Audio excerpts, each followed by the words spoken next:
Okay, this is section 6.3 part 2 on vector applications. We have two examples, so let's get started. Airplane is traveling at a bearing of 295 degrees with a speed of 414 miles per hour at a fixed altitude. A 51 mile per hour wind is blowing in the direction north 22.1 degrees east. Find the resultant speed and bearing of the plane, that is, after it encounters the wind. Okay, so let's start off is we're going to draw a picture. So let me put an axis on here. And we're going to put our plane to start. Now the thing to remember about plane bearing that's different than what we've been working with ship bearing is our plane bearing will always be off of due north. So I'm going to mark my north line. And 295 degrees from there is starting at that due north line. I'm going to go all the way around, just past the 270 mark, and that's where my plane is. Okay. Now the magnitude of this vector is going to be its speed, so I'm going to write 414 on here. And I'm going to write my 295 degrees here. Okay, so now there's our plane. Let's do our wind. Now the wind is we're going to do the head to tail drawing that was in your notes for the first part of this section. So I'm going to add my wind to the end of my vector here, and it's going northeast, so it's going like this.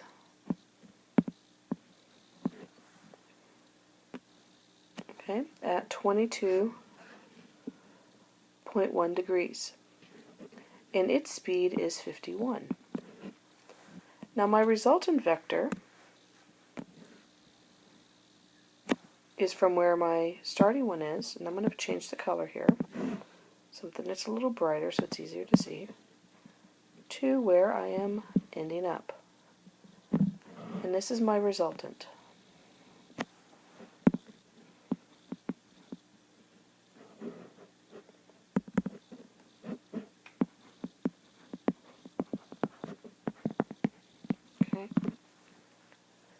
And that's what we're trying to find. We're trying to find the speed and the direction of that vector. So by just looking at this picture, based upon the direction of the wind, it looks like it's going to push my plane closer to due north, so it's going to increase its angle. And because of where it's pushing it, it's also going to make it go a little faster. Alright, so now the way we find our resultant is we're going to take the plane vector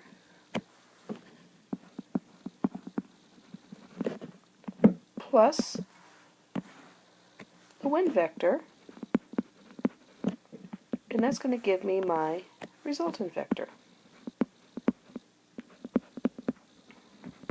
Okay, so let's write our plane vector. So our plane vector, I'm going to just draw a little graph of it, just make a much smaller one. So our plane vector went around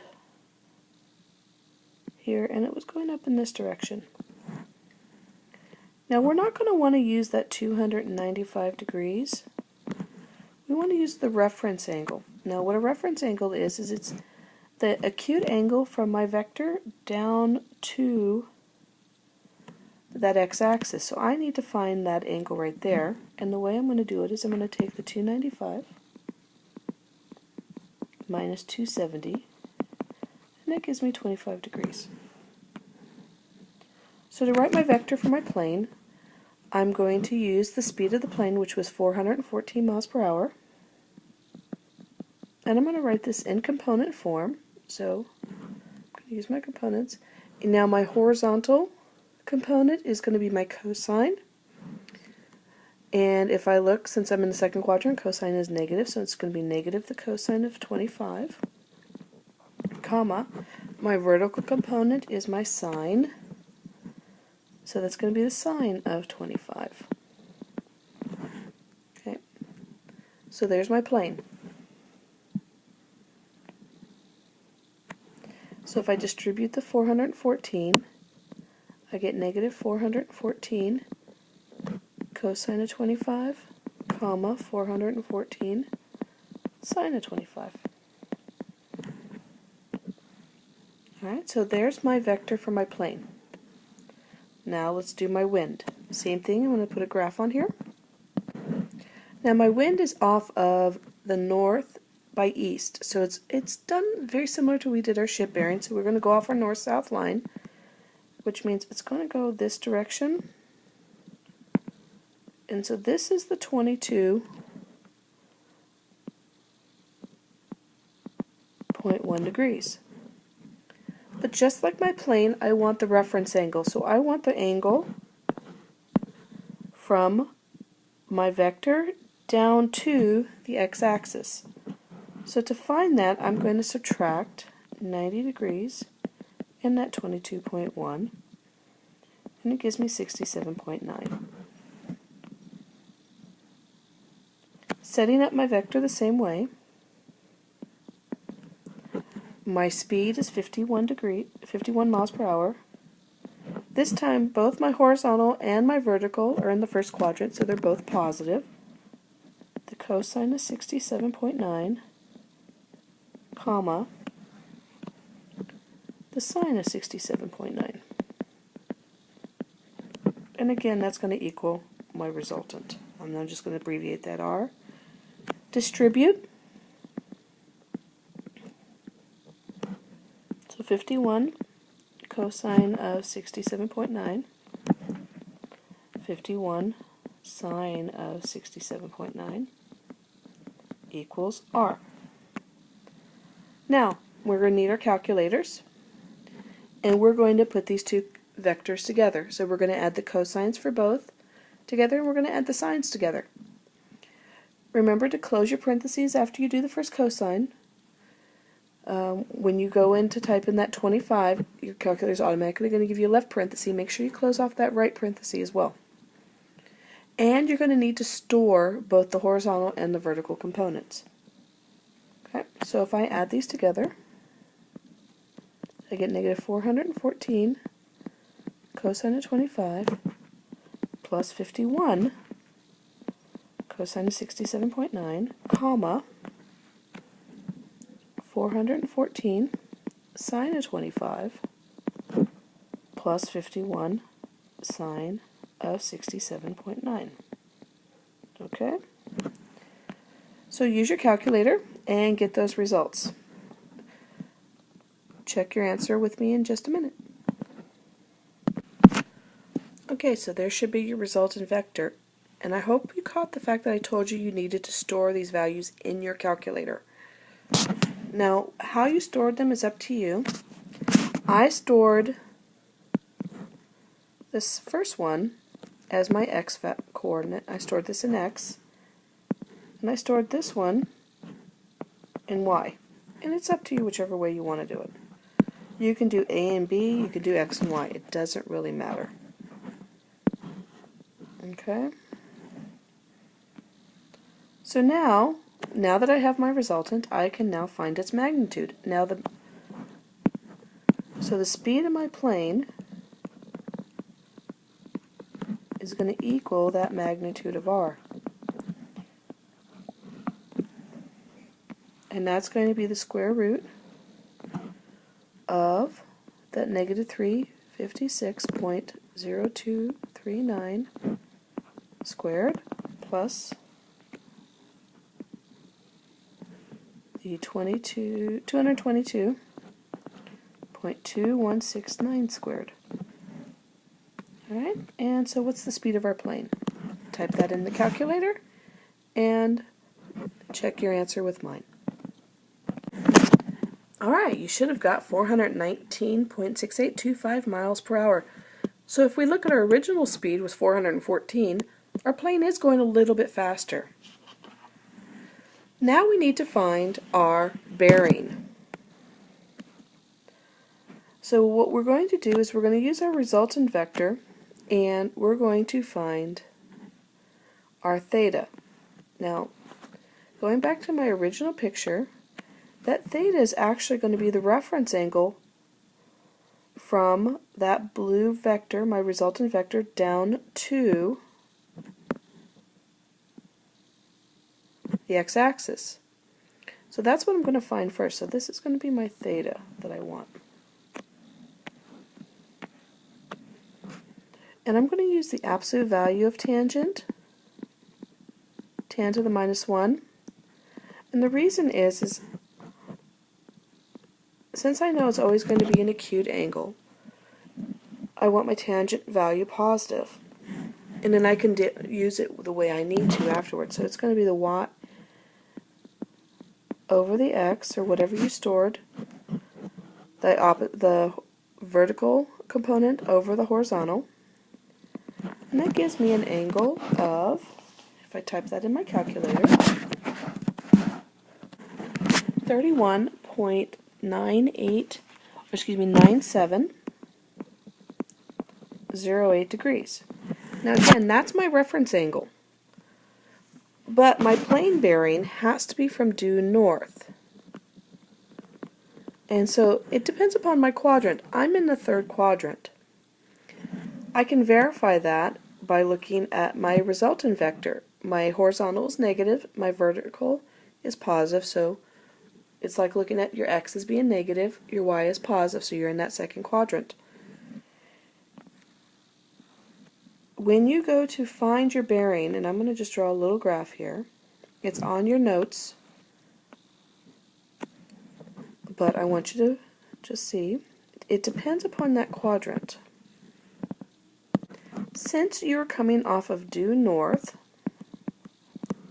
whatever you get for theta, if you're in the first quadrant, it's 90 minus theta.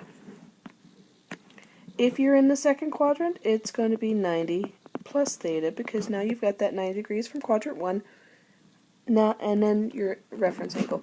If you're in the third quadrant, it is 270 degrees minus theta, and if you're in the second quadrant, it's 270 degrees plus theta.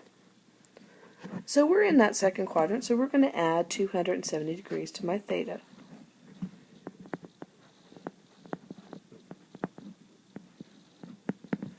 And that ends up giving me 301 degrees, 0.9708. I don't need a north or east or a northwest or any of that because I'm dealing with plane bearing. And it looks like it has pushed my plane a little closer to due north, because I start out at 295 degrees and now I'm at 301.9708 degrees. Alright, so that's example 1. Let's move on to example 2.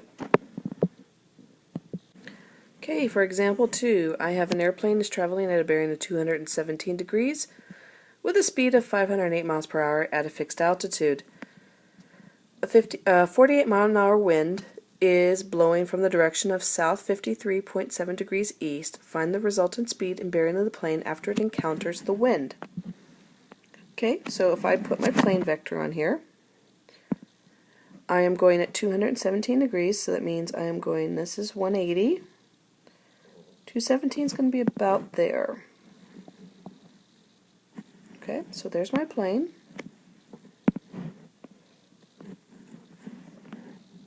My wind is going southeast, so it's going in this direction.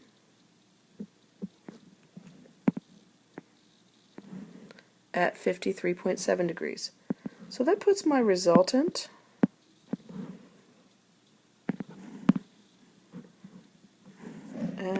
right here. Okay, so there's my basic picture. Now the steps to calculate this are not much different than what we just did. So we're going to find our plane vector and our wind vector. So I'm just going to abbreviate it as plane. If I look at the picture for the plane, just to help me find my reference angle, just going to make a quick sketch here. 217 degrees was over here. So my reference angle is this portion right here. So to find that, I'm going to take 270 minus that 217, and that gives me 53 degrees. So there's my reference angle.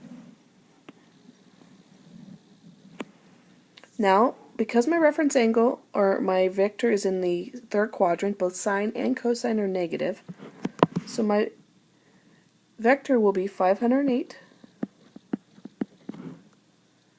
miles per hour, and its components will be negative the cosine of 53, comma, negative sine of 53.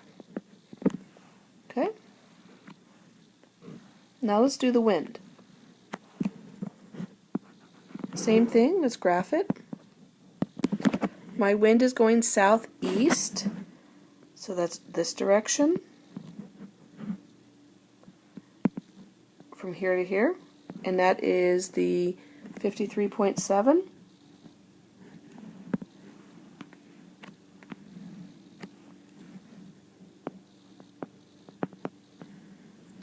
Well, my reference angle is actually right here. So the way I'm going to find it is, again, I'm going to take 90 minus 53.7, and that gives me 36.3 degrees. I'm in quadrant 4 this time, so my cosine is positive, but my sine is negative. So let's write our wind vector. The speed is 48. So then the cosine of 53, not 53, sorry about that, 36.3, comma, negative sine of 36.3. Okay, let's add the two vectors together to get my resultant. So I'm going to distribute, and I get negative 508 cosine of 53. Now you can do this in two steps, where you can do the distributing separately and then the adding, or you can do it in one. And you can say now it's plus 48 the cosine of 36.3, comma, do our sine values now, negative, it's been negative 508 sine of 53 minus 48 sine of 36.3. And this is going to equal my resultant. Alright, so calculate the horizontal and the vertical values of your resultant. Remember to store them. So pause the video and check your answer with me. Okay, so you should have gotten your resultant vector. It should match mine. And again, you needed to store both the horizontal and the vertical components, either as like an x and a y, or a and a b, whatever you needed to do. Okay, so now let's find the speed of our plane. Remember, the speed of the plane is the magnitude of our resultant.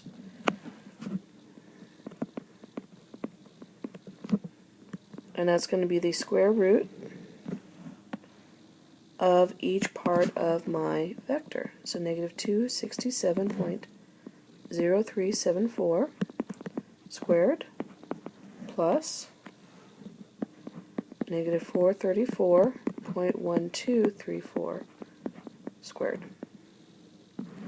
Okay, type that in your calculator and get your result. As you get, the speed of the plane is 509.6785 miles per hour. Okay, so this plane is being pushed along a little bit, so its speed is increased. Now let's find our bearing. So the first thing we need to do is we need to find our theta. And again, if we look back at our original, our theta is going to be given by that reference angle right there. So it's going to be tan -1, so inverse tangent of our horizontal, or excuse me, our vertical over our horizontal. So we're going to do the opposite value, negative 434.1234 over negative 267.0374. Or again, you could use just your y and your x or whatever you use to store these values instead of having to type it out. Okay, find that angle, and I get 58.4035 degrees. Now, remembering what we had with the last example where I listed out what to do with each quadrant, my vector is ending up in quadrant 3. So to find my bearing, going from due north, I'm going to take 270 minus that theta. So if I subtract 270 from my result, I get that my bearing is 211.5964 degrees. Okay, so there are the two examples for 6.3, our air bearing problems. If you have any questions, make sure you come to class and have them ready.